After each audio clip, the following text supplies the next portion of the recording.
I can still hear the crystal glasses clinking at my sister Madison's promotion party. The sound echoes in my memory like a bitter reminder of that night, the night that changed everything. The elite of Boston's financial world had gathered in the grand ballroom of the Ritz-Carlton, all to celebrate Madison Blake, the youngest VP in Sterling Financial's history.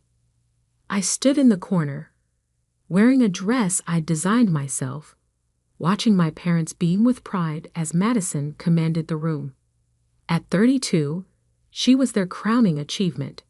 Harvard Business School graduate, rising star in finance, and now Vice President of Mergers and Acquisitions. Eleanor. My mother's voice cut through my thoughts as she appeared beside me, champagne flute in hand. At least fix your hair. Everyone here is a potential investor. I resisted the urge to touch the dark curls I'd carefully styled. My hair is fine, Mom. Fine isn't good enough in this world, she sighed, smoothing her own perfectly coiffed silver hair. Look at your sister. She understands presentation, networking. At least one daughter made it. The words stung, even though I'd heard variations of them for years. Ever since I'd turned down a position at a prestigious consulting firm to start my own business, I'd been the family disappointment. Never mind that my online fashion platform was growing steadily. In their world, if you couldn't see the corner office, success didn't exist. Ellie? Madison's voice carried across the room as she approached, her Louboutins clicking against the marble floor. Come meet Richard Sterling. He's interested in hearing about your little website. I forced a smile as she dragged me toward a distinguished-looking man in his 60s. Richard Sterling owned half of Boston's financial district, including the building where Madison now had her corner office. So, he said, peering at me over his glasses, Madison tells me you run some sort of fashion blog? Actually, I started. Stitch and Style is a technology platform that connects independent designers with... Oh, how fun, he interrupted, already looking past me for someone more important. A hobby business. Well, keep at it. Not everyone can be as driven as your sister. Madison's laugh tinkled like the crystal glasses. Ellie likes to do her own thing. But enough about that. Did you hear about the Maxwell merger? I excused myself and headed for the bar, needing something stronger than champagne. The bartender had just handed me a gin and tonic when I overheard two men in suits talking nearby. The numbers on the Maxwell deal seemed too good to be true, one muttered.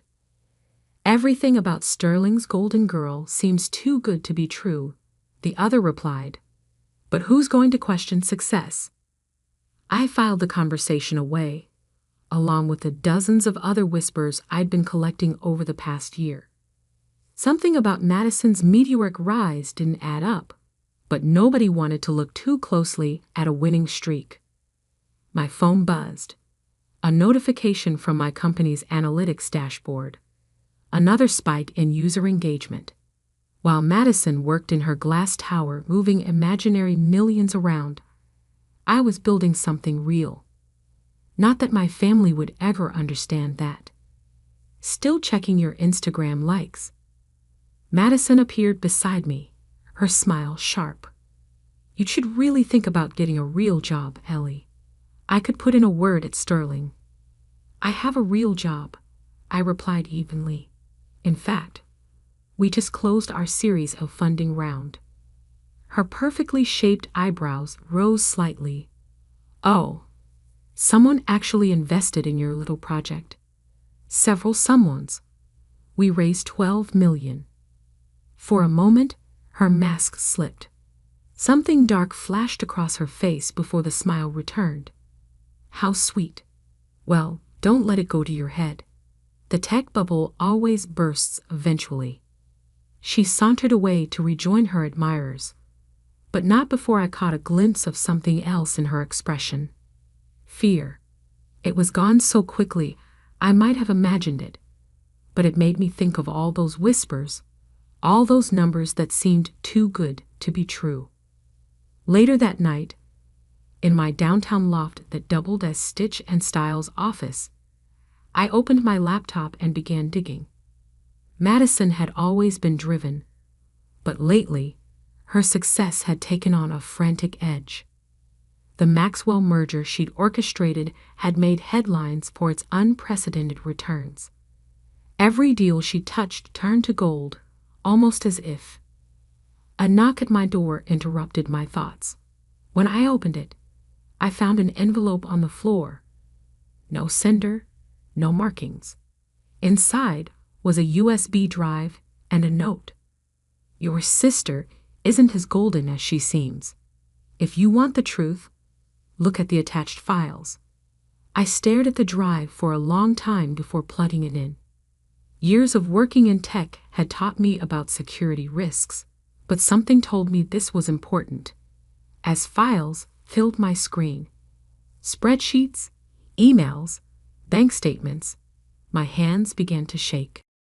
The perfect daughter, the family success story, was nothing but a carefully constructed lie, and I was holding proof that would bring it all crashing down. My phone rang, making me jump. It was Madison. I hope you're not planning to do anything stupid with the information you just received, she said without preamble. My blood ran cold. How did you? I have eyes everywhere, little sister. Remember that. Now, delete those files and forget about them. Focus on your cute little fashion website and stay out of my business. She hung up before I could respond. I sat in the darkness of my loft, staring at my screen where evidence of her fraud glowed accusingly. She thought she could intimidate me, just like she always had. She thought I was still the quiet sister who played it safe. But she had no idea what I'd been building in the shadows while she basked in her false spotlight. She had no idea that I'd been preparing for this moment, gathering my own resources, building my own empire. I picked up my phone and dialed a number I'd been saving for a special occasion. Ms. Jang, this is Eleanor Blake. I believe we need to talk about Sterling Financial and my sister. Ms. Dang, one of the most ruthless corporate raiders in the business, had been following my company's progress with interest. She'd offered to back me in any venture I chose. I'd been waiting for the right opportunity. I was wondering when you'd call, she said. I assume you've seen the evidence? Yes, and I know exactly what to do with it. As I hung up, I looked at the photo on my desk, our family at Madison's college graduation, everyone beaming at her while I stood in the background. That dynamic was about to change, but not in the way anyone expected. Madison thought she was the only one who knew how to play the game. She was wrong. While she'd been building her house of cards, I'd been laying a foundation of steel and concrete, and when her empire of lies crumbled, I would be there to pick up the pieces. For pennies on the dollar. The morning after receiving the USB drive, I walked into my company's real office. Not the loft where I'd started, but the entire 10th floor of a downtown high-rise. 50 employees looked up from their desks as I passed, each one a reminder of what I'd built while my family was busy dismissing me. Morning, Ms. Blake. My assistant Thomas handed me a coffee. Ms. Jang called twice already. And there's something else. Sterling Financial stock dropped 15% in pre-market trading. I paused mid-sip. Any news about why? Rumors about irregularities in their recent merger deals. Nothing concrete yet, but the market's nervous. I nodded, hiding my smile. The wheels were already in motion. My office overlooked the financial district, with a perfect view of Sterling Financial's gleaming headquarters where Madison held court. But while her view came from borrowed power, mine was built on something real. Stitch and Style had revolutionized the fashion industry, connecting independent designers directly with manufacturers and consumers. We weren't just a platform. We were changing how the industry worked. Thomas, I called out, set up a meeting with our legal team and get me everything you can find about Sterling Financial's holdings, especially any distressed assets they might need to offload quickly. He raised an eyebrow but didn't question me. That's why I had hired him. He understood discretion. My phone buzzed with a text from Mom. Have you seen the news about Sterling? Your sister needs family support right now, not whatever scheme you're plotting. I deleted it without responding. Of course, she assumed I was plotting something. In her mind, I was always the jealous sister, never the successful one. The evidence on the USB drive had revealed the ugly truth behind Madison's perfect facade. She'd been cooking the books for years, inflating profits, hiding losses, and paying off auditors. The Maxwell merger that had made her famous, built on fraudulent valuations and insider trading. But I wasn't interested in exposing her. Not yet. I had bigger plans. Ms. Blake, Thomas appeared in my doorway. Your sister is here. Madison stormed in, her designer suit slightly wrinkled, a detail that spoke volumes about her state of mind. What did you do? She hissed, throwing a financial report on my desk. Our stock is in free fall. I leaned back in my chair, studying her. The perfect mask was cracking. I haven't done anything, Madison, but it seems the market is finally asking questions about those amazing returns of yours. Don't play innocent. Someone's been feeding information to our shareholders. Trading patterns show massive shorts being placed last week, right after you got that USB drive. I smiled. Sounds like you have a leak. Maybe you should focus on that instead of accusing your unsuccessful sister. Listen carefully. She leaned across my desk, her voice low and dangerous. If you try to destroy what I've built, I'll make sure everyone knows about your own creative accounting. My laugh caught her off guard. My accounting? Please, go ahead. Audit every penny. Unlike you, I actually built something real. Real, she scoffed. You sell dresses on the internet. No, I created a technology that's revolutionizing an entire industry. But you'd know that if you or our parents ever bothered to understand what I do. She straightened up, adjusting her jacket. Just stay out of my way, Ellie. You're playing a game you don't understand. After she left, I opened my laptop and sent an email to Ms. Zhang. Time for phase 2. The next week was chaos. Anonymous tips to financial regulators triggered a formal investigation into Sterling Financial. Madison appeared on CNBC, defending their practices, but the damage was done. Their stock dropped another 30%. I watched it all from my office, remembering every dismissive comment, every family dinner where my achievements were ignored in favor of Madison's latest triumph. Ms. Blake, Thomas interrupted my thoughts. The board of Sterling Financial just called an emergency meeting, and your mother's online one. I picked up the phone, already knowing what I'd hear. What have you done? Mom's voice was shrill. Your sister's career is being destroyed, and you're just sitting there watching. Actually, I replied calmly, I'm not just watching, I'm buying. What? Sterling stock. My company has been acquiring shares all week. At these prices, it's quite a bargain. Silence. Then, you planned this. You're trying to take over Sterling Financial. No, Mom. Madison destroyed Sterling Financial. I'm just here to pick up the pieces. I hung up and turned to Thomas. Get me Ms. Zhang. It's time to make our move. The plan was elegant in its simplicity. While Madison had been building her house of cards, I had been quietly amassing resources. Stitch and Style's success had given me significant capital, and Ms. Zhang's backing provided the rest. Now, with Sterling's stock in free fall, we could acquire controlling interest for a fraction of its real value. But first, the final blow had to fall.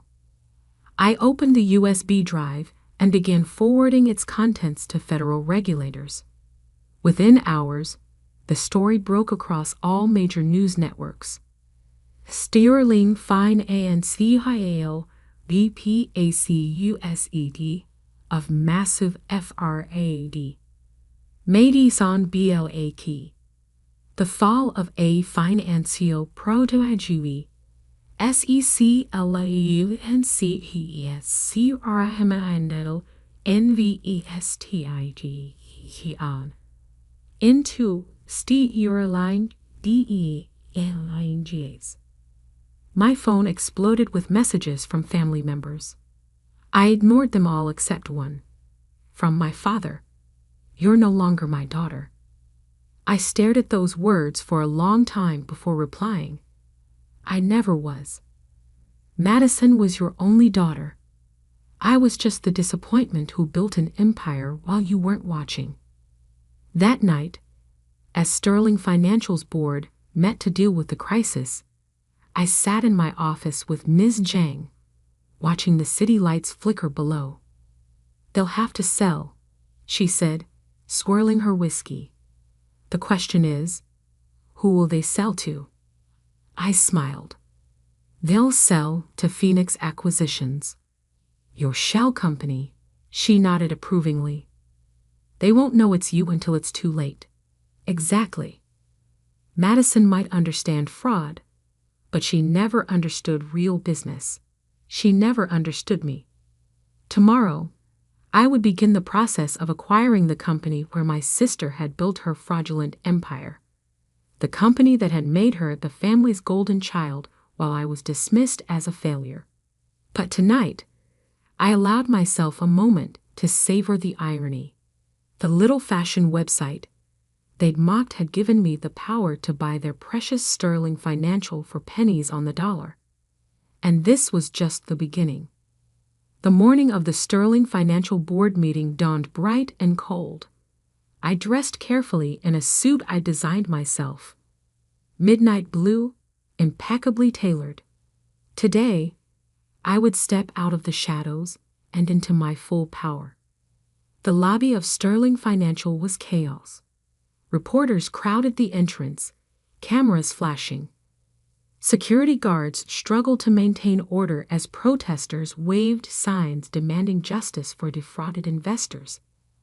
I walked through it all, Thomas at my side carrying the acquisition paperwork. The same security guard who had once stopped me, claiming I didn't look like I belonged here, now held the door open with a respectful nod. The boardroom fell silent as I entered. Madison sat at the far end. Her perfect facade finally cracked. Dark circles shadowed her eyes. Her designer outfit slightly askew. Our parents flanked her like protective shields, but even they couldn't protect her now. Richard Sterling himself sat at the head of the table, looking every bit as old as his 70 years. The last week had aged him considerably. "What is she doing here?" Mom demanded, standing up. "This is a private board meeting." I took a seat directly opposite Madison. "I'm here representing Phoenix Acquisitions. We own 30% of Sterling Financial's shares, which entitles us to a seat at this table." "Phoenix Acquisitions?" Madison's voice cracked. "That's impossible. They're the ones who've been buying up our stock." I smiled, sliding a document across the table. "Not just buying. As of this morning, we've made an offer to acquire controlling interest in Sterling Financial. The paperwork is all there." The room erupted in chaos. Board members frantically flipped through the documents while Madison stared at me, realization dawning in her eyes. "You," she whispered. "You're Phoenix." "Surprise, sister dear." Richard Sterling cleared his throat. "The offer appears legitimate. Given our current situation, the board must consider it. You can't be serious." Madison slammed her hand on the table. "She orchestrated this whole thing. She's trying to steal my company." "Your company?" I laughed softly. "You mean the company you nearly destroyed with your fraud? The company whose stock is worth less than half what it was 2 weeks ago?" "That company?" Our father stood up, his face red with anger. "How dare you come in here like this? After what you've done to your sister?" "What I've done?" I met his gaze steadily. "I built a legitimate billion-dollar company while you were all fawning over Madison's house of cards. I created real value while she created fake profits. The only thing I'm guilty of is seeing an opportunity when it presented itself." "The board needs to discuss this privately," Richard Sterling announced. "Ms. Blake, both Ms. Blakes, please wait outside." In the hallway, Madison grabbed my arm. "Why? Why did you do this to me?" "To you?" I pulled free from her grip. "This isn't about you, Madison. It never was. This is about building something real, something lasting, something you never understood. I built something real. I was successful. You built a pyramid scheme in a designer suit," I corrected her. "And now, it's crumbling, just like every house of cards eventually does." Our mother approached, her heels clicking angrily on the marble floor. "Your father and I will never forgive you for this betrayal." I smiled sadly. "Like you never forgave me for choosing my own path, for building something you couldn't understand or control. I stopped needing your forgiveness a long time ago." The boardroom doors opened. Richard Sterling emerged, looking grave. "The board has voted to accept Phoenix Acquisition's offer," he announced. "Given the circumstances, we feel it's in the best interest of our shareholders." Madison crumpled into a nearby chair, her perfect world finally shattered completely. I turned to Thomas. "Please escort the former VP to clear out her office and call security. I want all her files preserved for the federal investigation." "You can't do this," Madison shrieked as security approached. "This is my company." "Not anymore," I replied calmly. "Oh, and Madison? The corner office has a lovely view. I think I'll keep it." Over the next few hours, I watched from my new office as Madison was escorted from the building, carrying a box of personal items. Our parents left shortly after, not even glancing up at my window. My phone buzzed. A text from Ms. Jang. "Beautifully executed. Your sister never saw it coming." I smiled, remembering all those family dinners where they dismissed my little website. Now Stitch in Style was worth billions, and I'd just acquired one of Boston's oldest financial institutions. The next morning, the headlines told the story. "Tech H-E-N-T-R-E in your EQIRES-STERLI finance Eleanor BLAK from Fayion STORTUP to financial POWERATOUSE Sterling SVANDAL 1 STER falls as annual data rises." A week later, I received an invitation to a family dinner. I almost laughed at their predictability. Now that I'd proven my success, they wanted to reconcile. I sent back a simple response. "Too busy running 2 companies. Maybe next time." Madison eventually pleaded guilty to multiple counts of securities fraud. She served 5 years in a minimum security prison. Our parents sold their house to pay legal bills and moved to Florida, where they presumably still tell everyone about their successful daughter. Only now they mean me, though they never mention how I achieved that success. As for me, I merged Sterling's legitimate assets with my tech empire, creating something entirely new. The same analysts who once dismissed me as a fashion blogger now write lengthy profiles about my business genius. But the real victory wasn't in the acquisition or the headlines. It was in proving that success doesn't always wear a designer suit or work in a corner office. Sometimes it builds quietly, steadily, until it's strong enough to reshape the world. Last week, I received a letter from Madison, newly released from prison. "I understand now," she wrote. "You aren't just building a company. You are building revenge." I didn't bother responding. She still didn't get it. This was never about revenge. It was about creation versus destruction, substance versus appearance, truth versus lies. In my new office, high above Boston's financial district, I keep a photo from Madison's promotion party, the night she was celebrated while I stood in the corner, supposedly jealous of her success. I keep it to remind myself that true power doesn't need to announce itself. It builds in silence, grows in shadow, until it's ready to step into the light. Sometimes I think about that night, about Mom's words. At least one daughter made it. She was right, just not in the way she thought.